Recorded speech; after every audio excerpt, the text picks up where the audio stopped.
Hello friends, प्रज्ञा smart classes में आप लोगों का एक बार फिर स्वागत है। आज हम लोग अपनी कॉम्पिटिशन साइंस में बायोलॉजी को और आगे बढ़ाएंगे। आज का टॉपिक हम लोगों का जैव विकास।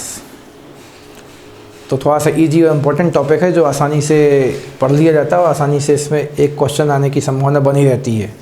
तो जैव विकास का अर्थ क्या होता है? जीवों का विकास किस प्रकार से, जीवों में कैसे परिवर्तन होते गए। जैसे हम लोग अपनी ही बात करते हैं, हम लोग बोलते हैं कि मनुष्य जो है बंदरों से विकसित हुआ है, तो बंदर से हम लोग मनुष्य तक कैसे पहुँचे, है ना। इस वाली कहानी को हम लोग किसके तहत पढ़ेंगे? मुख्य रूप से जैव विकास के तहत। ठीक है, विभिन्न अंगों में परिवर्तन हुए, हम लोगों की कार्यशैली में परिवर्तन हुए, इन सब का अध्ययन कहाँ किया जाता है? जैव विकास के अंतर्गत किया जाता है। तो उसके तहत हम लोगों को पहले थोड़ा सा कुछ अंगों के बारे में पढ़ना होता है जिनमें कुछ हद तक समानता या असमानता होती है उत्पत्ति के आधार पर। इस आधार पर कुछ वर्गीकरण किए जाते हैं। तो सबसे पहले आपके सामने लिखा है समजात अंग। तो समजात अंग, इसको इंग्लिश में आप क्या कहते हैं? होमोलॉगस ऑर्गन भी कहते हैं इसको आप। ठीक है, तो ऐसे अंग जो विभिन्न कार्यों के लिए उपायोजित होने के कारण काफ़ी असमान दिखाई देते हैं, परंतु मूल रचना एवं भ्रूणीय परिवर्तन में समान होते हैं, समजात अंग कहलाते हैं। तो काफ़ी टफ लैंग्वेज लिखी है। बाकी आप लोग इसको अपनी इजी लैंग्वेज में समझना चाहते हो तो आप क्या बोलेंगे? ऐसे अंग जो उत्पत्ति के मामले में जो समान होंगे। समजात का मतलब क्या है? जो जिनकी उत्पत्ति जो समान हुई है, उत्पत्ति समान होगी किंतु उपयोग क्या होगा? किंतु उनका उपयोग असमान या अलग अलग होगा। ठीक है, किंतु उनका उपयोग अलग अलग होगा। ठीक है, जैसे कि हम लोग अपनी चीज़ ध्यान दें तो क्या उदाहरण क्या लिखे हुए हैं? उदाहरण में लिखा हुआ है सील के फ्लीपर, मतलब सील के तैरने वाले जो अपने कहने को गिल्स हैं या पंख हैं, एक प्रकार से ये बोल सकते हैं। चमगादड़ के पंख, घोड़े की अगली टांग है, मनुष्य का भी अगले हाथ जो हैं, बिल्ली के पंजे या पंजा, मनुष्य के हाथ की मौलिक रचना एक जैसी होती है। इन सभी में humerus, radius, ulna, carpals, metacarpals, ये सब हम लोग की हाथों की हड्डियों के नाम हैं। आगे जाके हम लोग इनको पढ़ेंगे। ठीक है, आदि उपस्थित होती। तो यहाँ पे ये बोला गया है कि सील के फ्लीपर जिससे वो तैरती है, चमगादड़ के पंख जिससे वो उड़ती है, घोड़े की अगली टांग जिससे वो दौड़ता है, बिल्ली के अगले हाथ के पंजे जिससे वो झपट्टा मारता है, मनुष्य के हाथ जिससे हम लोग वस्तुओं को पकड़ते हैं, इन सब की उत्पत्ति एक जैसी होती है, रचना भी एक जैसी होती है। ठीक है, किंतु इनका भ्रूणीय विकास एक सा ही होता है, परंतु इन सभी का कार्य कैसा होता है? अलग अलग। ठीक है, तो चूंकि इनका भ्रूणीय विकास मतलब उत्पत्ति तो समान होती है, लेकिन ये काम कैसे करते हैं? अलग अलग करते हैं। जैसे कि सील फ्लीपर अपने सील फ्लीपर तैरने के लिए, चमगादड़ पंख उड़ने के लिए, घोड़े टांग दौड़ने के लिए, मनुष्य का हाथ वस्तु को पकड़ने के लिए। तो ऐसे अंग जिनकी उत्पत्ति तो समान होगी लेकिन उपयोग हम लोग कैसे करेंगे? अलग अलग करेंगे। ऐसे अंगों को हम लोग समजात अंग के नाम से पहचानेंगे। उसी प्रकार से हम लोगों ने जैव विकास का अध्ययन करना शुरू किया है। तो छोटी सी चीज़ आप लोगों को मेन तो याद, लिखा बहुत सारा है, आपको उदाहरण भी याद रखने हैं वैसे तो समजात अंग की मेन तो परिभाषा, जिनकी उत्पत्ति तो समान जगह से होगी, समान प्रकार से होगी, लेकिन उनका उपयोग हम लोग अलग अलग करेंगे। ठीक है, तो इसको आप लोगों को याद रखना है कि जैसे कि हमने सबसे टफ उदाहरण हम लोग चमगादड़ का बनता है। चमगादड़ के जो पंख होते हैं वो उसके हाथ ही होते हैं, वो अपने हाथों से ही, उसके हाथ जो है उसके हाथ से यहाँ पे जो कहने को खाल है उस प्रकार से जुड़ जाती है और उसकी सहायता से वो हाथों की सहायता से उड़ पाती है। तो होते वो उसके हाथ ही हैं, बस वो हाथों की सहायता से उड़ पाती है। और चमगादड़ जो है अपने अग्रपाद या हाथों की सहायता से, जो घोड़ा है वो अपने अग्रपाद या हाथों की सहायता से दौड़ पाता है, हम लोग वस्तुओं को पकड़ पाते हैं। तो उत्पत्ति समान होगी लेकिन उपयोग अलग अलग करते हैं। तो काफ़ी ईजी, इसको बस थोड़ा सा आप ध्यान में रखिए। जाति, उत्पत्ति, जाति समजाति मतलब उत्पत्ति समान होगी। ठीक है, जाति मतलब क्या होता है? सेम जगह से निकली हुई चीज़। अगला क्या है? समरूप अंग या एनालॉगस ऑर्गन। तो समरूप अंग की बात करें तो ऐसे अंग जो समान कार्य के लिए उपार्जित हो जाने के कारण समान दिखाई पड़ते किंतु मूल रचना एवं भ्रूणीय परिवर्तन में भिन्न भिन्न होते हैं। तो पिछली चीज़ का आप उल्टा लगा दें यहाँ पे। रूप तो समान, रूप समान मतलब इस बार उपयोग समान होगा किंतु उत्पत्ति कैसी होगी अंगों की? ठीक है, भ्रूणीय विकास जिसको हम लोग तब भाषा में लिखें तो उनकी उत्पत्ति कैसी होगी? अलग अलग होगी। उत्पत्ति अलग अलग होगी। ऐसे अंगों को हम लोग समरूप अंग कह डालेंगे। तो ऐसे अंग जो समान कार्यों में तो उपयोग होंगे लेकिन उत्पत्ति कैसी होगी? इनकी अलग अलग होगी। इनको हम लोगों ने समरूप, से नाम से ही काम निकल रहा, समरूप, रूप समान होंगे। एनालॉगस मतलब they will use in same work but they will originate from different kind of types. उदाहरण की बात करें थी हम लोग, उदाहरण की बात करें तितली, पक्षियों तथा चमगादड़ के पंख उड़ने का कार्य करते हैं। ठीक है, और देखने में भी एक समान लगते हैं, परंतु इन सभी की उत्पत्ति अलग अलग ढंग से होती है। आप लोग समझ जाएंगे, कुछ चीज़ों के बारे में हमने लिख भी रखा है। तितलियों के पंख की रचना उनके शरीर की भित्ति, उनके शरीर के ऊपर भित्ति मतलब जो उनकी सेल बॉल होती है, फिर शरीर की जो ऊपरी परत होती है उसमें भंज के द्वारा। तो हम लोगों को पता है तितलियों का विकास इल्ले से होता है या फिर इल्लई से होता है, ठीक है ना। तो उसके ऊपर एक हल्का सा लिसा पदार्थ होता है इल्लों के ऊपर, जिस पर लगातार हवा लगती है, तो हवा लगने से वो चीज़ फैल जाती है, फिर सूख के वही क्या बन जाते हैं, पंख बन जाते हैं, ठीक है। तो हम लोगों को लगता है वो पंख है, लेकिन वो तो उसके शरीर के ऊपर पाए जाने वाले द्रव पदार्थ का बस एक्स्ट्रा एक्सपांसन है, फिर अतिरिक्त विकास है। पक्षियों के पंख की रचना इनके अग्रपादों से होती है। पक्षियों के जो पंख निकले हैं वो उनके अग्रपादों के स्थान से ही निकल पड़ते हैं। चमगादड़ के पंख की रचना हाथ की 4 उंगलियों, ठीक है, तो हाथ की जो उसकी 4 उंगलियां होती हैं उन्हीं के आपस में जुड़ जाने से, ठीक है, इस प्रकार से वो हवा को काट पाती है, ठीक है। तथा धड़ के बीच फैली त्वचा, ठीक है, धड़ के बीच फैली त्वचा के बीच होता है। तो इस प्रकार से हम लोगों को लगते हैं कि सारे उनके पंख, लेकिन उनकी उत्पत्ति कैसी हुई है अलग अलग, लेकिन पंख जैसे लगने के कारण वो सब क्या कर पाते हैं, उड़ने का काम कर पाते हैं। तो इस कारण से हम लोग को लगता है कि भैया रूप समान है, लेकिन रूप तो समान होता है लेकिन उत्पत्ति समान नहीं होती है।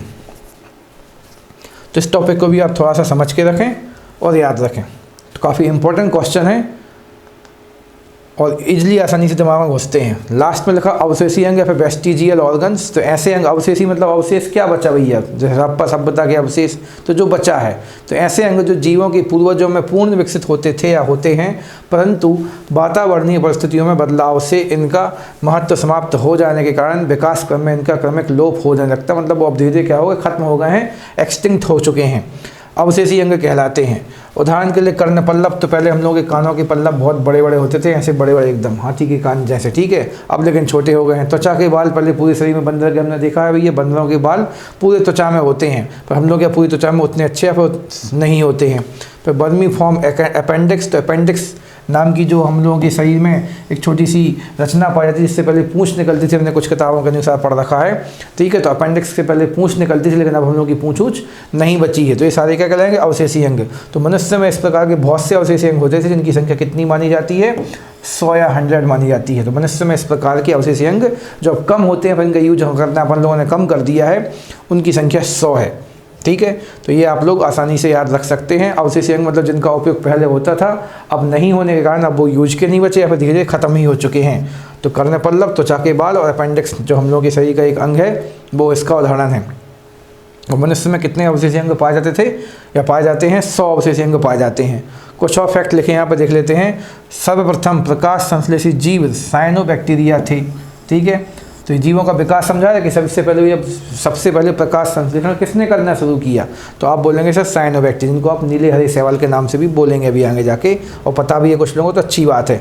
पक्षियों का विकास सरीसृपों से हुआ, तो हम लोग सरीसृपों का अध्ययन करके पक्षियों का अध्ययन कर सकते हैं। सरीसृप मतलब रेप्टाइल्स से पक्षियों मतलब एप्स का विकास हुआ है। फिर अगला पॉइंट क्या लिखा हुआ है, जल स्थलचर जीवों का विकास मत्स्य वर्ग से हुआ है, ठीक है। जल स्थलचर जीवों का विकास, तो जल पे जो भूमि पे चलते हैं उनका विकास किससे हुआ, मत्स्य वर्गों से हुआ है। और सबसे इंपॉर्टेंट क्वेश्चन जो हम लोगों की परीक्षा में बनता है, स्तनी वर्ग मतलब मैमल्स, मैमल्स मतलब मुख्यतः मनुष्य या मानव, ह्यूमन, ठीक है। तो मनुष्य का विकास जो है, जंतुओं के विकास, स्तनी वर्ग के जंतुओं का विकास भी किससे हुआ, सरीसृपों से। तो चाहे पक्षी हो चाहे मानव, ठीक है, दोनों का उड़ने का शौक होता है, तो बस मानव उड़ नहीं पाता आसानी से, ठीक है। पक्षी और दोनों का विकास किससे हुआ, सरीसृपों से हुआ है। सरीसृप मतलब रेप्टाइल्स, तो हम लोग रेप्टाइल ही तो थे। हम लोग जब बचपन में होते हैं तो सबसे पहले हम लोग क्या करते हैं, खिसक खिसक के चलते। बचपन में शिशु जो होता है रेंग रेंग के फिसल फिसल के चलता है, मतलब वो क्या होता है, सरीसृप। फिर आगे जाके हम लोग 2 टांगों पर चलना शुरू कर देते हैं। तो इन फैक्ट्स को आप लोगों को याद रखना है, एक बार रिविजन कीजिए, और यदि कुछ आपको डाउट लगता है तो आप हमसे संपर्क कीजिए। गति बढ़ा के चलते ताकि आप लोगों को कम से कम समय अधिक से अधिक दिया जा सके और आप लोग दूसरे विषयों को अपना समय भी दे सकें। तो भैया जैव विकास के कुछ सिद्धांत है, तो हमने पीछे पढ़ लिया भैया मनुष्य के अंगों में लगातार परिवर्तन, किसी भी जीव के अंगों में परिवर्तन होते रहे। तो जो पीछे बातें लिखी थी उन बातों के पीछे किन किन लोगों का हाथ है, तो वो उस पर हम लोग थोड़ी चर्चा कर लेते हैं। तो जैव विकास के संबंध में अनेक सिद्धांत प्रतिपादित किए गए, लेकिन हम लोग की प्रतियोगी परीक्षाओं में सबसे इंपॉर्टेंट लैमार्कवाद, फिर दूसरा हम तो बोलेंगे वैसे लैमार्कवाद से ज़्यादा इंपॉर्टेंट डार्विनवाद, और एक उत्परिवर्तनवाद आप लोग मुख्य रूप से पढ़ना है हम लोगों को, ठीक है। तो जैव विकास के पिता भी किसे कहेंगे हम, लैमार्क साहब को। तो लैमार्कवाद है, लैमार्किज्म क्या है, तो लैमार्क का सिद्धांत 1809 ईस्वी में उनकी पुस्तक फिलॉसफी जूलॉजिक में प्रकाशित हुआ। इस सिद्धांत के अनुसार जीव व इनके अंगों में सतत बड़े होते रहने की प्राकृतिक प्रवृत्ति होती है कि हम लोग अंग लगातार क्या होना चाहते हैं, बड़ा होना चाहते हैं। हर आदमी चाहता है बड़ा होना, तो उसी प्रकार से अंग भी चाहते हैं बड़ा होना। इन जीवों पर वातावरणीय परिवर्तनों का सीधा प्रभाव पड़ता है, ठीक है, उन्हें मतलब एटमॉस्फेरिक चेंजेस का इफेक्ट इसके ऊपर उन्हें प्रभावी माना है। इसके कारण जीवों में विभिन्न अंगों का उपयोग घटता बढ़ता रहता है। तो मेन तो उन्होंने क्या बोला कि भैया हम लोगों के अंग जो है लगातार बड़े होना चाहते हैं, ठीक, किसी भी जीव की बात हो रही, ना कि केवल हम लोगों की, और उनमें वातावरण मतलब मौसम का भी प्रभाव पड़ता है, ठीक है, जिस कारण से विभिन्न प्रकार के हम लोगों के शरीर में परिवर्तन आते रहते हैं, ठीक है। और ने आखिरी में फिर एक तथ्य क्या निकाल डाला कि अधिक उपयोग में आने वाले अंगों का विकास अधिक तथा कम उपयोग में आने वाले अंगों का विकास कम होने लगता है, और इसे उनने अंगों के कम या अधिक उपभोग का सिद्धांत भी कह दिया, ठीक है, अंगों के कम या अधिक उपयोग का सिद्धांत कह दिया। इस प्रकार से जीवों द्वारा उपार्जित लक्षणों की वंशागति, मतलब कुछ लक्षण ऐसे होंगे जो आप वंश से लेकर शुरुआत से लेकर नहीं आएंगे, आप जिनका उपयोग ज़्यादा कर लेंगे वो आपके पास ज़्यादा डेवलप हो जाएंगे। तो उसको फिर आप लोगों को एक शब्द ये भी लिखा था हिंदी मीडियम में, उपार्जित लक्षणों की वंशागति या वंशगति होती है, जिसके फलस्वरूप नई नई जातियाँ बन जाती हैं। उदाहरण के लिए जिराफ की गर्दन का लंबा होना सबसे फेमस उदाहरण है आपके लिए, कि हम लोगों का यहाँ हम लोगों ने पढ़ भी रखा है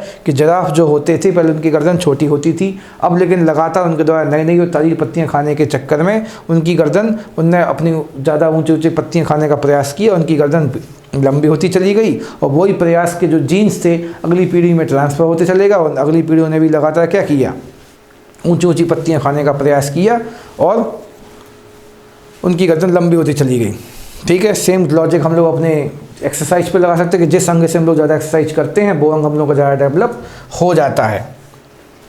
एक नोट डला है तो उसको उठा कर देखते हुए कितने काम का है। तो उपार्जित लक्षणों का अध्ययन हम लोग क्या कहेंगे, टोंटोलॉजी। और उपार्जित मतलब जो आपको मिला नहीं, आपने सीखा है, ठीक है। गेंड, जब गेन मतलब GAIN गेन, तो गेनिंग जो आपकी प्रॉपर्टीज़ हैं उनका अध्ययन को हम लोग क्या कहेंगे इंग्लिश में, यानी अपने यहाँ पे बायोलॉजी में आपको बोला टोंटोलॉजी। और एक सबसे बड़ी बात आपको ये भी याद है ना, लेमार्क साहब को जैव विकास का पिता, the father of biological revolution, जैव विकास का मतलब, तो जैव विकास का पिता भी कहते हैं इनके लिए, हम पिता बस लिख के आगे बढ़ जा रहे हैं। तो जैव विकास का पिता कैसे माना, लेमार्कवाद। भले इनका जो सिद्धांत था पूर्णतः वैज्ञानिक नहीं था, लेकिन शुरुआत तो की इनने सोचने की, और बताया कि भैया जिस अंग का उपयोग आप ज़्यादा करेंगे वो अंग सामान्य डेवलप ज़्यादा होगा। तो 90% तक ये चीज़ लागू भी होती, पर हर अंग पर तो नहीं लगती, पर 90% तक लगती है कि आप जिस अंग का उपयोग ज़्यादा करेंगे वो अंग डेवलप हो जाएगा। तो भैया दूसरा महत्वपूर्ण सिद्धांत था हम लोगों का डार्विनवाद जैव विकास में। तो डार्विन साहब जो थे वो क्या थे, जैव विकास के संबंध में डार्विनवाद सर्वाधिक प्रसिद्ध है। डार्विन को पुराअवशेषों का महानतम अन्वेषक कहा गया, ठीक है, कहा जाता है। तो इसको थोड़ा सा याद रखें, मतलब इनने पुरानी एंशियंट चीज़ों पर काफ़ी हद तक अपने हिसाब से खोजें बीने की, इसलिए उनको महानतम अन्वेषक कहा जाता है। उनने इसके लिए क्या किया था, तो ये भी ध्यान दे लेते थे हम लोग कि चार्ल्स डार्विन साहब जो थे 1831 में बीगल नामक विश्व सर्वेक्षण जहाज पर, तो उनके पास एक जहाज़ था, फिर जब उनके पास नहीं होगा तो जो भी होता बीगल नाम के जहाज़ पर वो पूरे विश्व का भ्रमण किया, उनने अन्वेषण किया, ठीक है। इसलिए उनको महानतम अन्वेषक कहा गया, पूरे विश्व घूमे वो भैया। तो डार्विन के अनुसार सभी जीवों में प्रचुर संतान उत्पत्ति की क्षमता होती है। हर जीव चाहता है कि हमारी पीढ़ी आगे बढ़े, उसके लिए वो लगातार संतान उत्पत्ति की कोशिश करता है। लगता है वो इंडिया घूम के आए होंगे, ठीक है। तो प्रचुर संतान उत्पत्ति की क्षमता होती है। अतः अधिक आबादी के कारण प्रत्येक जीवों को अपनी आवश्यकता की पूर्ति हेतु दूसरे जीवों से फिर जीवन पर्यंत संघर्ष भी करना पड़ता है। भैया बहुत सारे बच्चे पैदा हो जाएंगे तो उनको यहाँ वहाँ काम धाम चाहिए, खाने पीने की चीज़ चाहिए, इसलिए फिर हम लोग काम के मामले में, लड़ाई झगड़े के किसी भी चीज़ के मामले में हम लोगों को फिर कॉम्पिटिशन या संघर्ष करना पड़ता है, स्ट्रगल करना पड़ता है। तो संघर्षवादिता का सिद्धांत मेन चलता है कि हम लोग भैया जीवन में आगे रहना चाहते हैं, तो आगे रहना चाहते हैं तो हमें अपने आसपास के जीवों से, मौसम से क्या करना पड़ेगा, संघर्ष करना पड़ेगा।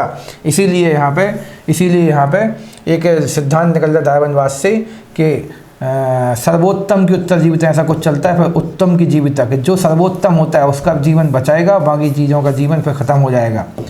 सर्वोत्तम की उत्तर जीविता, ऐसा कुछ लिखा मिलता है, हल्का फुल्का याद आ रहा है। सर्वोत्तम की उत्तर जीविता, उत्तर मतलब होता बाद, जीवित मतलब जीना। तो जो सर्वोत्तम होगा वही आगे जिएगा, बाकी लोग नष्ट होते चले जाएंगे। तो ये वाली बात किसने बोली है? डार्विन साहब ने। तो ये सब होता भी, जैसे हम लोग कॉम्पिटिटिव एग्जाम की तैयारी कर रहे हैं, जो उत्तम या सर्वोत्तम होगा, ठीक है, उसको नौकरी मिल जाएगी, बाकी लोग प्रयास करते रहेंगे, ठीक है। तो ये वाली कहानी सबसे पहले किसने बोली? डार्विन साहब ने। और हम लोग एक दूसरे से भी और मौसम के साथ में भी संघर्ष करते रहते। संघर्ष और फिर उत्तम की उत्तरजीविता, सर्वोत्तम की उत्तरजीविता, ये दो तथ्य हम लोगों की परीक्षाओं में पूछे जाते हैं, परीक्षाओं में। तो इसको भी आप लोग रिवाइज करते रहिए, काफ़ी इंटरेस्टिंग टॉपिक है ये। अगला है भैया नव डार्विनवाद। तो डार्विनवाद का जो कहने को संकल्पना थी काफ़ी फेमस हुई। उनके जो समर्थक थे उनने उसके ऊपर लगातार प्रयास किया। तो डार्विन के पश्चात इनके समर्थकों द्वारा डार्विनवाद को जीनवाद के ढांचे में डाल दिया कि भाई हम लोग जो लगातार संघर्ष करते हैं वो गुण हम लोगों के अंदर चले जाएंगे, ठीक है। तो उन्होंने उसी को जीनवाद कह दिया, ठीक है। तो नव डार्विनवाद को आप जीनवाद के नाम से, जीनिज्म के नाम से भी, जीन से संबंधित कर दिया के नाम से भी पढ़ेंगे, जिसे नव डार्विनवाद कहा जाता है। इसके अनुसार किसी जाति पर कई कारकों का एक साथ प्रभाव पड़ता है, ठीक है, जिससे इस जाति के से नई जाति भी बन जाती है। मतलब एक ही जाति से कई बार आपके लगातार आसपास के माहौल के प्रभाव से, संघर्ष के प्रभाव से एक नई जाति बन जाएगी और आपके सारे जीन भी चेंज हो सकते हैं। जीन का मतलब गुण भी चेंज हो सकते हैं। और ये कारक क्या है? यदि आप बहुत ज़्यादा विविधता मतलब डाइवर्सिटी वाले माहौल में रहते हैं, कई सारे जीव आपको प्रभावित करते हैं। उत्परिवर्तन का मतलब होता है म्यूटेशन, और म्यूटेशन का मतलब होता है आप अपने अंदर से लगातार सोच विचार करके अपना परिवर्तन कर रहे हैं। और फिर प्रकृतिवरण, तो आप आसपास की प्रकृति से के साथ कैसा बिहेव कर रहे हैं। और जनन, ठीक है। तो जनन के लिए मतलब हम लोगों ने मतलब किसी भी जीव जनन के लिए किस प्रकार की प्रक्रिया अपनाई। तो ये सभी जो कारक हैं वो मिलके डार्विनवाद के जो अपन लोगों ने पीछे पढ़ा है संघर्ष वाले सिद्धांत को किस में कन्वर्ट कर देते? जीनवाद में। मतलब किसी जीव का जीन ही चेंज हो सकता है।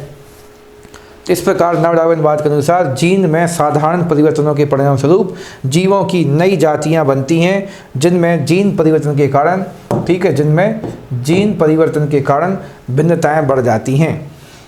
बस इतना लंबा दिया आप याद ना करने के मूड में, तो अभी हम कल इतनी सलाह देंगे कि डार्विनवाद के मत को समर्थन देने के लिए नव डार्विनवाद लाया गया। और नव डार्विनवाद को हम लोग किस नाम से जानते हैं? तो आप बोलेंगे जीनवाद के नाम से जानते हैं हम लोग। तो आगे बढ़ते चलते हैं और लास्ट यानी हम लोग अगला टॉपिक है क्या? उत्परिवर्तनवाद, जो कि हमारी कॉम्पिटिटिव एग्जाम में लास्ट जैव विकास का सिद्धांत है। तो उत्परिवर्तनवाद, इसको भी कुछ लोग म्यूटेशन के नाम से जानते हैं। तो यह सिद्धांत मुख्य वस्तुतः ह्यूगो डी ब्रीज या ब्राइस, ठीक है, इन वैज्ञानिक के द्वारा, पहला हो गया लैमार्क, दूसरा हो गया क्या हमारा डार्विन, और तीसरा हो जाएगा ह्यूगो डी ब्राइस के द्वारा प्रतिपादित किया गया। इस सिद्धांत के 5 प्रमुख तथ्य निम्नलिखित हैं कि नई जीव जातियों की उत्पत्ति लक्षणों में छोटी छोटी व स्थिर विभिन्नताओं के प्राकृतिक चयन द्वारा पीढ़ी दर पीढ़ी संचय और क्रमिक विकास के फलस्वरूप नहीं होती, बल्कि यह उत्परिवर्तनों के फलस्वरूप होती है। मतलब इनका मानना है कि हम लोगों के जीन में लक्षणों में जो परिवर्तन होता है वो पीढ़ी दर पीढ़ी नहीं होता है, बल्कि उसमें लगातार हम लोग अपने अंदर से ही प्रयास करते हैं। उत्परिवर्तन का मतलब होता है अंदर से प्रयास करना, ठीक है। इस प्रकार से उत्पन्न जाति का प्रथम सदस्य उत्परिवर्तक और उत्परिवर्तित लक्षण के लिए शुद्ध नस्ल का होता है। उत्परिवर्तन अनिश्चित होते हैं, मतलब कोई फिक्स तो नहीं कैसे होगा, ये किसी एक अंग विशेष में अथवा अनेक अंगों में एक साथ उत्पन्न हो सकते हैं, ठीक है। सभी जीव जातियों में उत्परिवर्तन की प्राकृतिक प्रवृत्ति होती है। जाति के विभिन्न सदस्यों के उत्परिवर्तन में भिन्न भिन्न हो सकते हैं। तो ये कुछ चार टफ लैंग्वेज। उत्परिवर्तनों के फलस्वरूप अचानक ऐसे जीवधारी उत्पन्न हो सकते हैं जो जनक से इतने अधिक भिन्न होंगे कि आपको लगेगा नहीं कि पुरानी जाति के, आपको लगेगा नई जाति के। तो उत्परिवर्तन का मतलब है एक प्रकार से इनका बोलना है कि आपको बाहर की चीज़ें तो उतना ज़्यादा प्रभावित नहीं करेंगी, आप अंदर से ही कोई जीव के अंदर ऐसे परिवर्तन आएंगे और वो अपनी जाति के ही अन्य लोगों से भिन्नता, अन्य जीवों से भिन्नता दिखलाएगा। ये सारी बातें हमसे कौन बोल गए? Hugo de Bryce. तो हम तो आखिरी में ये बोल देते हैं आपको समझाने के लिए कि देखो भैया, पीछे हम लोगों ने हमारे बाद ने क्या बोला कि हम लोग यदि जिस अंग का उपयोग ज़्यादा करेंगे वो अंग ज़्यादा डेवलप होगा। डार्विन साहब ने बोला आपको आसपास के माहौल से संघर्ष करना पड़ेगा। ह्यूगो डी ब्राइस में ये बोला कि आपको आसपास की सभी चीज़ें प्रभावित तो करेंगी, लेकिन वो आपसे अचानक ही काम करवाने लगेंगी। हम लोग पढ़ाई करते रहेंगे, पढ़ाई करते करते अचानक ही सिलेक्शन हो जाएगा, आपको समझ में नहीं आएगा कि ज़्यादा किस चीज़ की पढ़ाई करने से हुआ। उसी प्रकार से हम लोगों को सभी प्रकार के तथ्य जो हैं आसपास के, चाहे आप संघर्ष करें, किसी अंग का उपयोग कर रहे हो, ठीक है, चाहे आपको कोई लक्षण पीछे से मिले हैं, लेकिन आप किसी एक के आधार पर चयन नहीं कर पाएंगे। अचानक ही हमारे शरीर में परिवर्तन आ जाएंगे। उस वाले परिवर्तन को हम लोग क्या नाम देंगे? उत्परिवर्तनवाद या म्यूटेशन, ठीक है। तो अचानक ही परिवर्तन आ जाना, वो भी सभी चीज़ों के, हम तो आखिरी बोलेंगे मिले जुले प्रभाव से, ठीक, मिले जुले प्रभाव से जब परिवर्तन आएंगे तो उसको हम लोग उत्परिवर्तनवाद कहेंगे। और ये वाली संकल्पना किसके द्वारा प्रस्तुत की गई? Hugo de Bryce. तो बस आपको इतना याद रखना है, अचानक ही परिवर्तन आ जाना उत्परिवर्तनवाद है। और अचानक लगता है पर होते नहीं हैं, पर समझ में नहीं आया किससे हुआ है। इतना लंबा फिर आपको पढ़ने की ज़रूरत नहीं बचेगी, क्योंकि हम लोग की परीक्षा में मोस्टली ऑब्जेक्टिव क्वेश्चन आने हैं जिसमें से हम लोगों को फैक्ट चुनने हैं। तो फैक्ट बस ये आएगा कि जब अचानक ही किसी जीव में परिवर्तन आ गया तो किसका उदाहरण? तो लेमार्कवाद, डार्विनवाद के उत्परिवर्तनवाद के नव डार्विनवाद। तो आप आंसर लगाएंगे उत्परिवर्तनवाद अचानक शब्द के लिए। तो आशा करते हैं आप लोगों ने कुछ तो नया सीखा होगा। इसको आप लोग रिवाइज कीजिए और अपने नंबरों को और बढ़ाइए। आज के लिए फ़िलहाल धन्यवाद और बेस्ट ऑफ लक।